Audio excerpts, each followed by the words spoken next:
subscribe, and share, and let people know about the Kobe and Kuko podcast. For anyone who needs help with any relationship, or ministerial or lifestyle kind of help, anything like that, send them the video. Let them be encouraged. Let them be inspired. And yeah, just let's push each other and encourage each other to be better people all around, so the word and the gospel can move further, faster.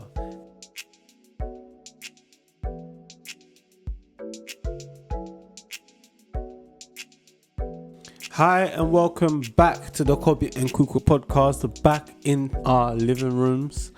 Living room. Sorry about that. Grammar police. Last couple of episodes, we had an interesting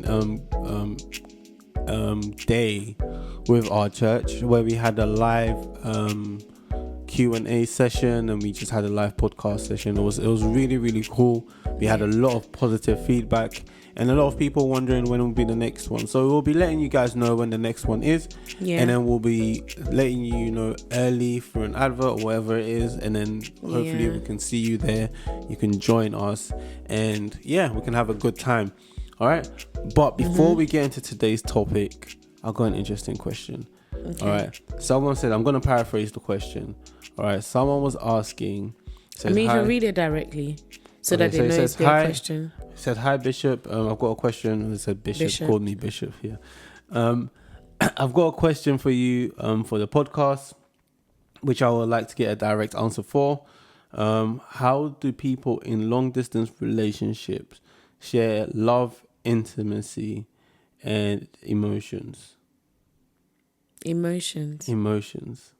Love, intimacy, and emotions. Love, intimacy, and emotions. Okay. So, how do you show, let's say love and intimacy with someone long distance? How did we even do it? Because we were in a long distance relationship. We were in a long distance situationship. I mean, for 1 year we were. For 1 year, we got engaged. We got engaged. Yeah, so we're engaged for a whole year. Yeah. So how did we even do it? Talking. Yeah, I think that's the main thing. And it's quite a good question, because I think generally a lot of people relate intimacy. I'm just addressing the intimacy part, but a lot of people relate intimacy to something physical. Yeah. So they feel that if, for example, you're not present, then you can't share a certain level of intimacy. But personally, for me, one of the ways, or let me not even say the main way I build intimacy, is through conversation. Yeah.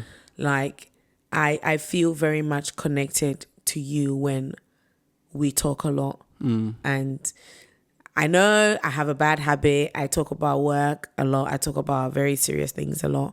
But to get to my heart and to get me very connected to you, I have to have conversation. And when I say conversation, intentional conversation, not have the girls bathed or what's for dinner. Not that, not dutiful conversation, but sit down, talk to me, ask me how my day is doing, ask me what phase in life I'm in, what are the things that are important to me now, that kind of thing, more or less a get to know me. And I think sometimes that's what also makes relationships run stale, because at the beginning of the relationship, you put in the effort to get to know the person. Yeah.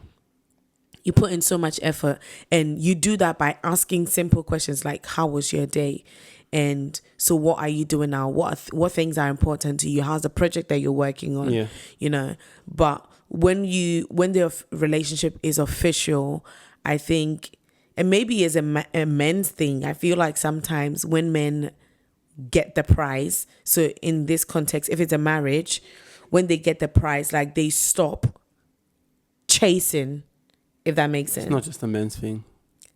No, women are not chasers. We're not made wired to chase.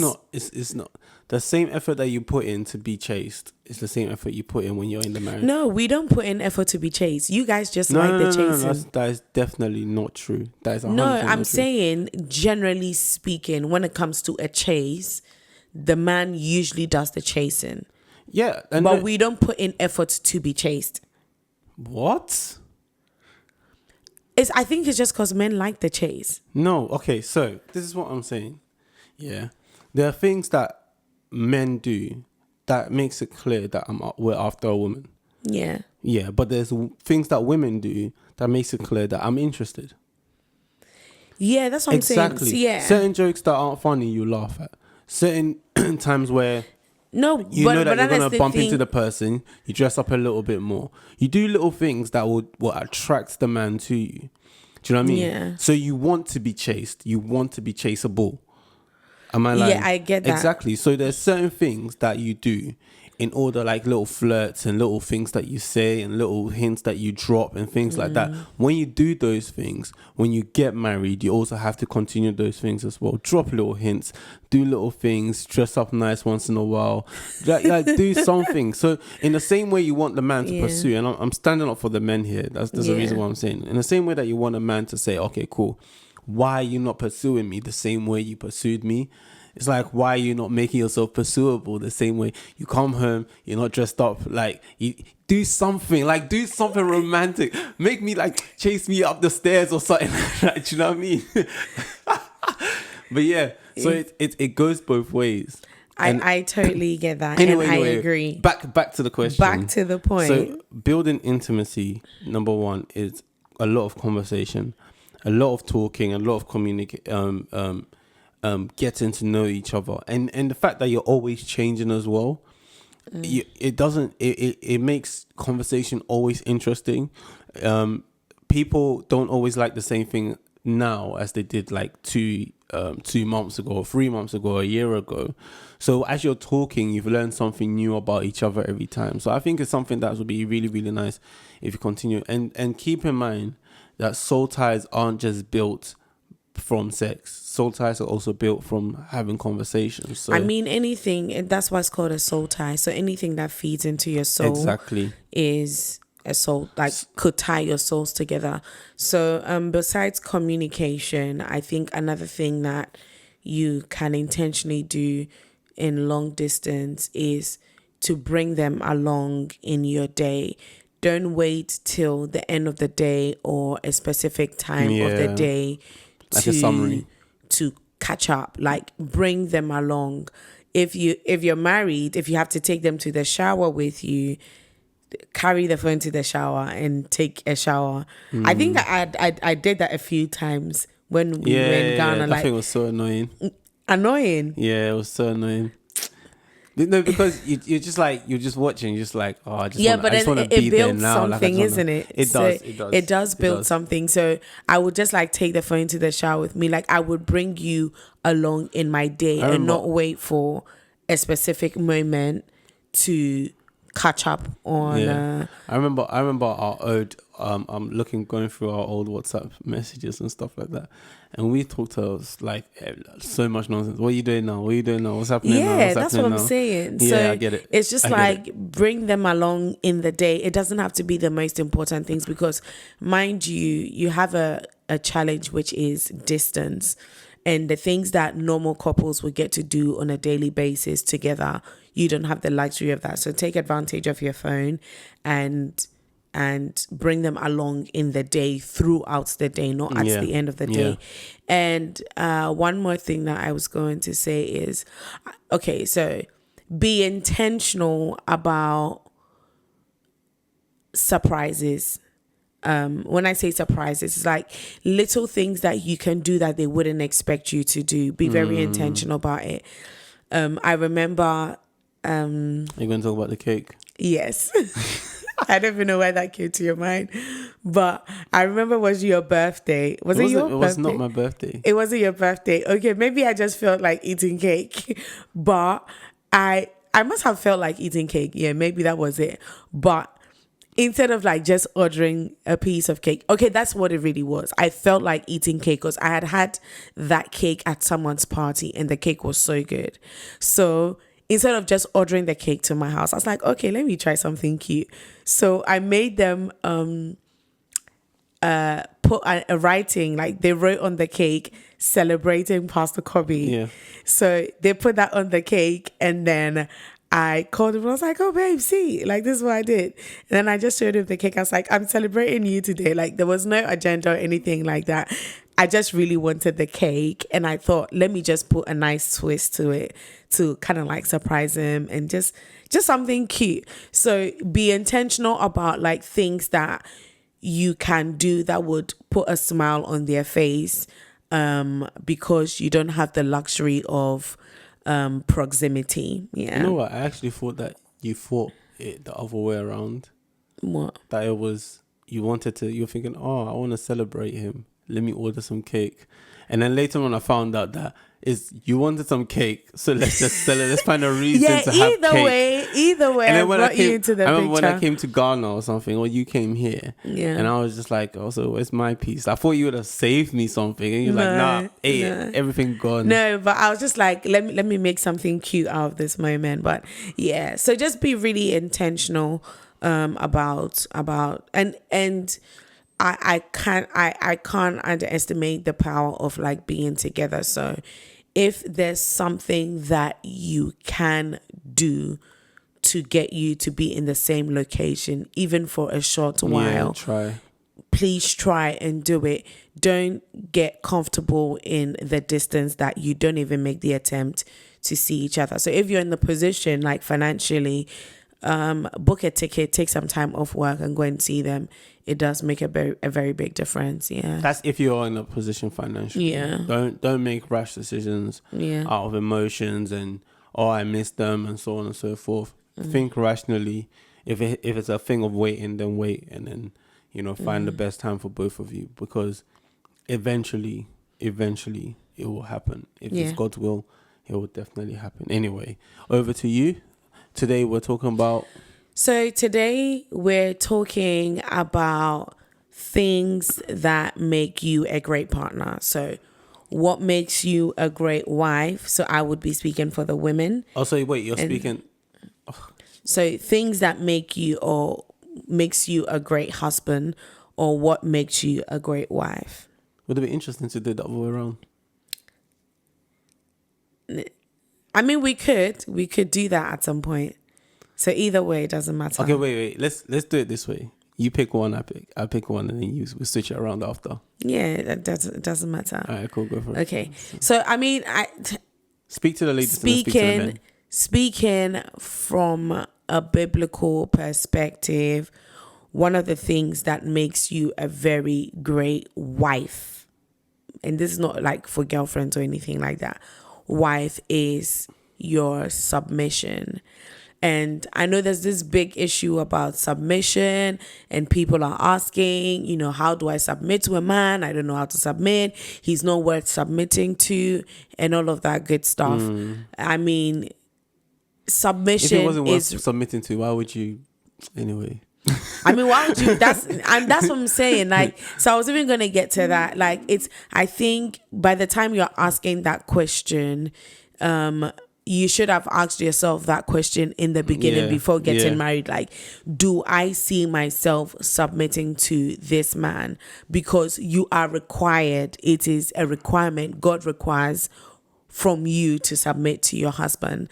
And I think it makes you a very powerful wife, because you are able to put yourself in the position that you were supposed to be in. Yeah. And it also puts you in a position where your husband loves you more. And people think submission is like a place of like weakness. It's like being bossed about. First of all, if your husband is bossing you about, then they probably don't understand what it means. I think anyone that asks you to submit to them does not even understand what submission is, because submission should not be demanded, right? And it's not also supposed to be earned, but I think an environment should be created so that it's easy for the woman to submit. And I think the only way this actually works is if the man himself is a submitted man.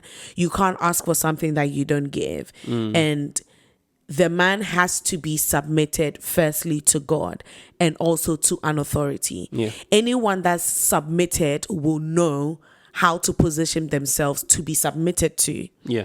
So I think one of the things that makes a woman or a wife a very great asset to her husband is your ability to submit to his authority, because whether you like it or not, he is the head over you. What would you tell a woman who is going through a phase? The man has changed. Let's say the man has changed quite a bit, and he's it's not as easy as it used to be to submit to him. Like, he used to be a really driven guy, really kind, really provider.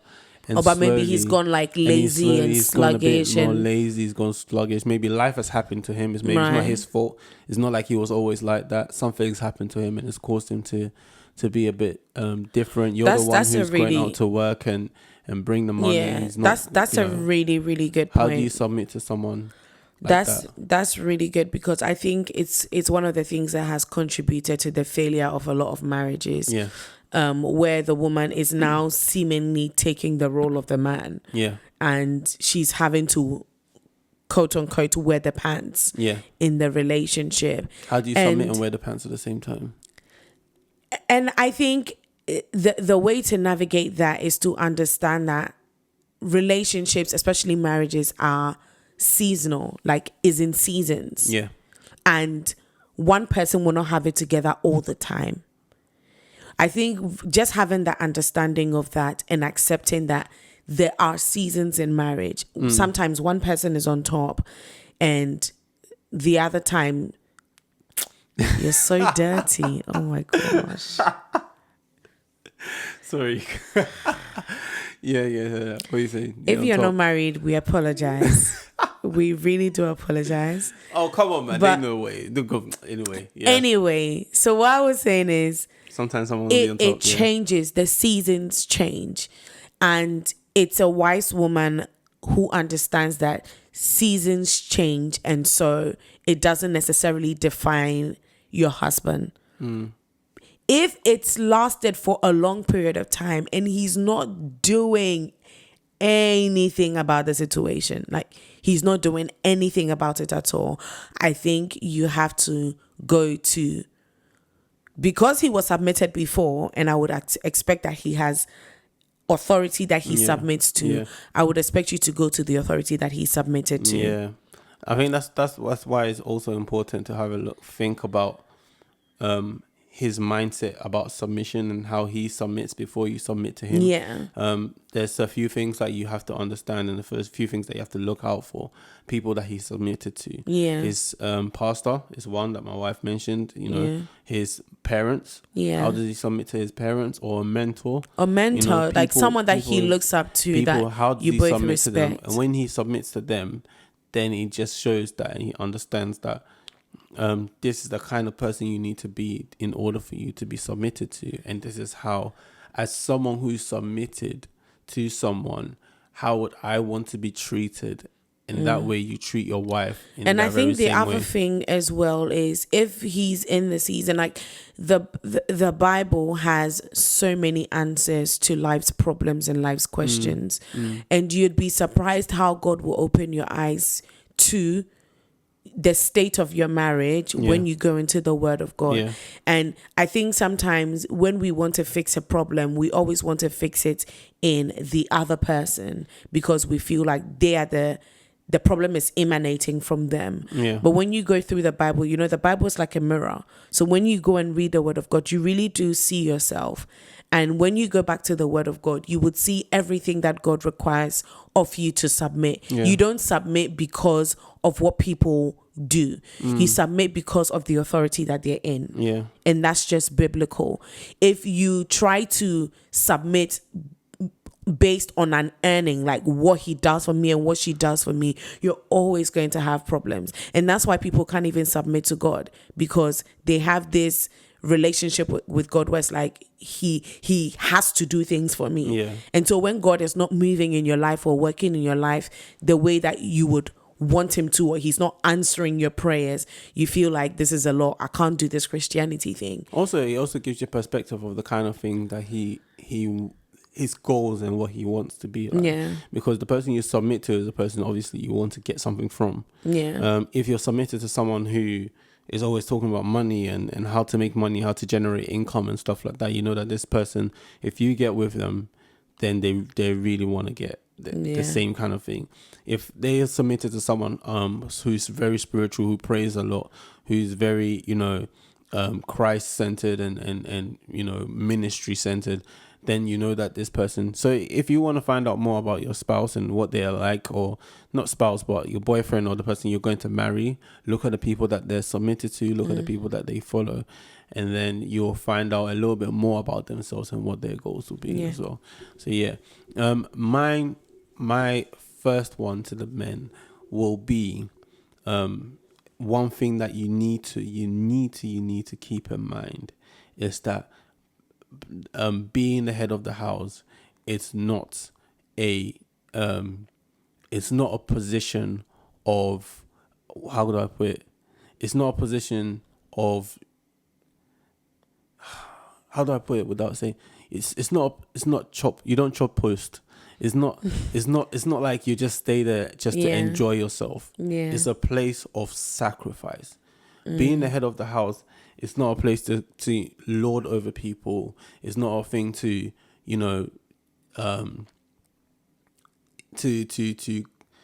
I just kind of like... It's not for status. It's not for status purposes only. So you can't go to your spouse, or you can't go to your wife and just be like, hey, I'm head of the house, you have to listen to me, or anything like that. If you really understood what being head of the house meant, you would be very, very humble. And serve, And serve as well. It's a position of... it's like Jesus Christ was in a position where he is our head. And he was the one washing the feet of the disciples. He was setting that example to show that even though I'm your leader, I'm serving you. And it's the same thing in the house. If you understand that even though you are the head of the house, you are the one who's choosing the direction and how it should go and where it should go, you are also mainly there to serve the people who are under you, who are in your home, who are under your roof. You go out to work not because you're the boss and you're great and all of those kind of things, but you're going out to work so that you can provide. There's a scripture that well aligns with what you were saying. I'm trying to see if I can remember, but it's in the Message version, and it says that strength is for service and not for status. So the areas that you're strong in as a man, and this is not me speaking for the men, but just emphasizing what you're saying from a biblical point, is like your strength is to serve. And I think maybe a man might think, as the head of the house, I have to be served, and which is great. Like, it's great, and you're not wrong in expecting that from your wife. But as the head of the house, you don't even only serve like financially, and I think that's one of the things that you've done very well as the head of our home, is that you don't only serve us financially, but you serve us on a daily basis, like serving our basic needs, helping around the house, doing things that the average man will not do, and the average man would find a little bit demeaning and undermining of their status. But you've shown in a great way that, you're strong enough to serve in your home. And I think, like, I've seen, like, when we lived with your parents, I've seen that with your dad as well, where he would take care of his home, like, practically. If he had to clean, he didn't feel like too big to clean his house. It's a really good example, because there's this whole figure of the difference between a boss and a leader, where the boss will be shouting and telling you what to do, but a leader will pick up and do what it needs to be done and show you how to do it. It got to a stage where if you see my dad sweeping the house, you better not be watching TV. You better not have your feet up or lift up your feet so that I remember there was one time, oh my gosh, I can't believe I did this. Did I actually do it, or am I just imagining? No, I think I actually did it where my dad was hoovering, and this was earlier. My dad was hoovering, and then I think he was hoovering the living room, and I kind of lifted up my feet so he can get under my feet. The disrespect. And it wasn't even like disrespectful, because I wasn't just like chilling. If I was just chilling, then cool. Like I wasn't just watching TV. I think I was either reading or doing something. Like I was doing something, and subconsciously, as I was doing something, yeah, maybe studying or like read. I was doing something that was good. It wasn't like just watching, so it was productive. And then he was hoovering, and I just knew that I'm just focusing on my work and stuff like that. And then as he came to me, I'm still focusing on my work, and subconsciously I just kind of lifted up my feet. And then he looked at me and was like, "You are watching me hoover, you're even lifting your feet." The disrespect. I dropped what I was doing straight away. So now it's like, if my dad picks up something, if my dad cleaning the kitchen, you can't walk in, walk out. Well, I can't walk in and walk out. You have to walk in and do something quickly. So most of the time I just go and make sure that everything's tidy before he even comes home, just because I know I'd prefer to do it myself. And I guess that's the status of being the head of the house. It's about being the leader, doing it first. If you want to leave the house on time and you're not the one ready, then it's a problem. You should be ready before anything. You should be the one putting things in place so that I'm ready. Let's go. You know, the kids are ready. What can we do? Let me wake everyone up earlier. Let me do something. You know, take initiative. And when it says take initiative, it's like, oh, it's not you do this and you do this and you do this. It's no. What can I do in order to set the pace for the home? Because you are the pace setter. You are the leader. You are the head. So it's not just a position for you to lord over the people in your home. It's not just a position for you to say, because I said so, because it's my house, because the Bible said so. It's a position of sacrifice. Sorry, I cut you off. But even that also translates to like the relationship that you would have with your kids as well. So we find that we don't even just tell our kids, because I said so. Yeah. Like those words will never come out of our lips, because we know that they don't just learn by what we tell them to do, but they take our leadership because of what we do around the house and not what we say. Yeah. So it's important that you lead by example and not just by your words. Yeah. Cool. You were gonna say for the women.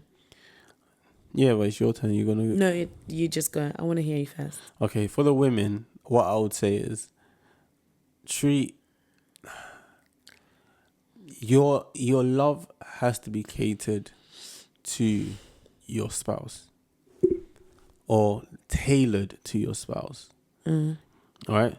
What I would say is tailor your love, not the way you want to receive love, because the way they want to receive love will be different. Yeah. Right. Find out about them.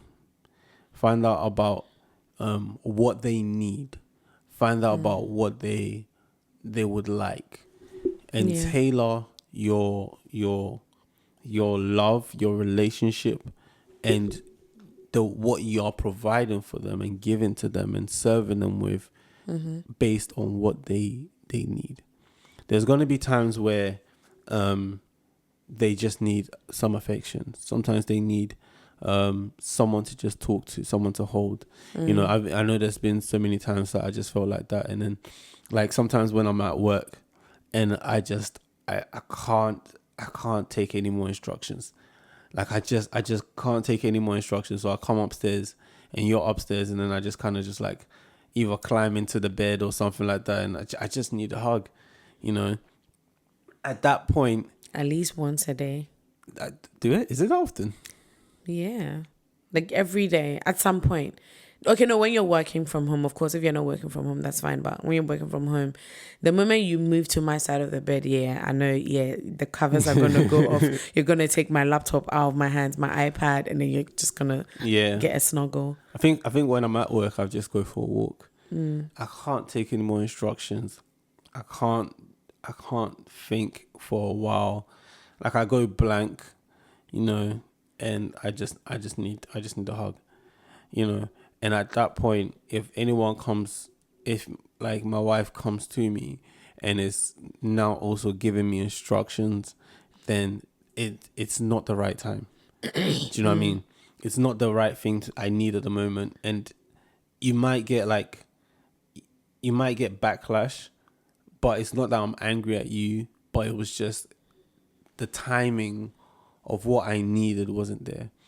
There will be times where I'm maybe discouraged, maybe I just need some encouragement, something has happened and I'm feeling a bit, and at that point instructions make sense. Where it's like, get up, let's go do this, let's go do this, let's go do this, oh we need to do this, and it's like, all right, cool, I don't need to think for myself now. I've got instructions, let me go ahead and go for it, because my wife has led me onto the things that I need to do. So you always have to tailor your love for your husband. You know, some husbands, food, cooking for them. I know one of our pastors in our church, Plantain, he loves it. Do you know what I mean? If it's a thing that he's ever feeling down and you make him plantain, he's up. Do you know what I mean? If some people, it might be, let's pray. You know, I'm saying that like it's good for everyone to pray, but for some people it's like, I want to hug first and then we can pray about it. But some people, you can go straight to them and say, let's go and pray straight. Come on, let's go, and they're like ready to go straight away. But you always have to know your spouse. You always have to know, what are they like? In what way are they receiving love? At what point do they need this, and at what point do they need that? And I think maybe it's for both sides as well. But 100%, if your husband, you always have to watch your husband, especially in a position where it's like, okay, cool, like as the helpmeet of the person who's going forward, and you say, okay, cool. You always have to be watching and saying, okay, cool, how can I help? What does he need? In what way can I cater to his needs? You know, I think it's very, very important. And I think if you understand that, okay, men, we change sometimes, and sometimes we need something else, and sometimes we're not always we're simple, but not as complicated as women. But at the same time, sometimes we're not just black and white. That yes, this is what will make the thing that worked yesterday will work again and again and again and again. Something, just keep a watchful eye, watch for what their needs may be at that point, and then say, okay, cool, this is what I'll help them with. But yeah, that's mine. I want to talk about another thing that makes a woman a great wife is to be resourceful. Yeah. Like if you look at, and I'm not trying to there's even nothing like over spiritualizing anything, but I think you're such an asset to your husband if you're a very resourceful person. Like there should be no need in your house that you can't meet if your husband is not in the position to meet it at the time. Do you know what I mean? And I mean every need, whether physical, financial, emotional, spiritual. You should be so resourceful as a woman in a way that you can meet the need of your husband, of your family, of your house at any given time if your husband is not in the position to do so. Yeah. I think he would very much value you. He would very much hold you in high esteem because he knows that, to put it simply, you bring something to the table. Yeah. Like you're not just an add-on, a show. Like you're really the helpmeet that you were designed to be. Because at the end of the day, if God knew that the man was not going to need help, he wouldn't have brought you into the picture. Who was the pastor that spoke about the corned beef? I don't know what you're talking about. So basically, like they didn't have anything, they didn't have much, and all they were able to afford was like corned beef or something, and it was like or beans or something like that. Like just Oh no, that was a testimony there. Check it. And moi.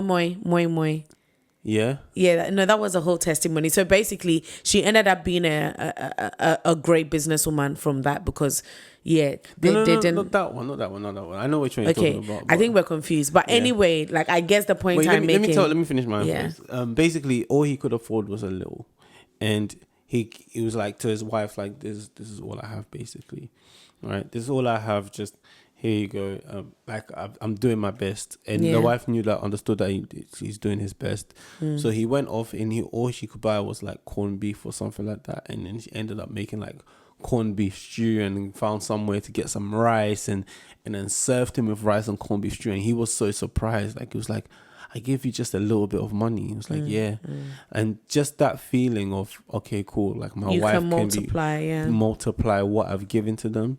It's amazing, and it will make a man feel really, really really special. Like I've really got a special one with that one. Yeah, I think as a woman, you need to be so resourceful, even for your kids. As if you have kids, you have to be very resourceful for your kids in a way that your husband looks at you and not even thinks, but knows that you are definitely one to keep. Yeah, because there's never that kind of lack in that house, in that household. And I think what makes it easy, or not let me say easy, but what can help you be resourceful is to be a forward thinker.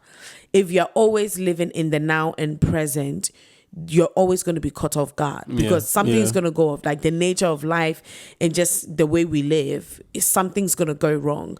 But you must always be a forward thinker. You should always be 2 steps, 3 steps ahead of the game, so that by the time there's a need, you already have something available to cater to that need.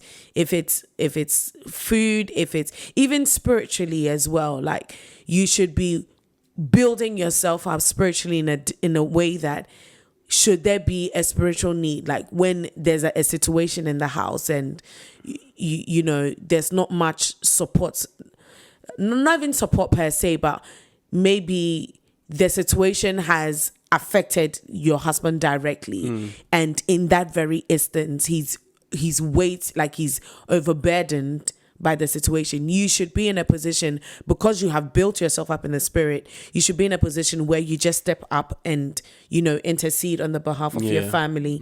And it's not like, oh, you're now dealing with all of your emotions. He's down, you're also down, and the whole house is falling apart. So be resourceful. And one of the ways that you can do that is to be a forward thinker. Always think 2-3 steps ahead of the game. Always prepared.